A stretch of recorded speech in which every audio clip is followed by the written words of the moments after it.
सदर मुमलिकत के ज़ाती मुआलिज डॉक्टर आसिम हुसैन का कहना है कि आसिफ अली सरदारी की हालत पहले से बेहतर है। सोशल मीडिया पर चलने वाली खबरों में कोई सच्चाई नहीं। सोशल मीडिया और भारतीय न्यूज़ चैनल्स मनगढ़ंत खबरें चला रहे हैं। पाकिस्तान में कोरोना अब भी मौजूद है, मुकम्मल तौर पर ख़त्म नहीं हुआ। कराची में मीडिया से गुफ्तगू के दौरान उन्होंने मज़ीद क्या कहा, आइए सुनते हैं।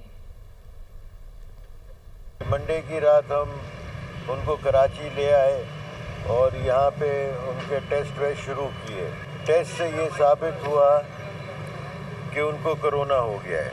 हॉस्पिटल ने अरेंज किया, बाहर से दवाइयाँ मंगाई और उनको दवाइयाँ शुरू की गई और अल्लाह के फजल से ग्रेजुअली उनके मार्कर्स, हालात, फिज़िकल हालात सब बेहतर होते चले गए हैं और अब वो बहुत बेहतर है। ये अफसोस है कि सोशल मीडिया और ख़ास तौर से भारतीय चैनल जो हैं वो बेबुनियाद मन धड़क खबरें चला रहे हैं जिनका कि हकीकत से कोई ताल्लुक़ नहीं है और वो बिल्कुल गलत है।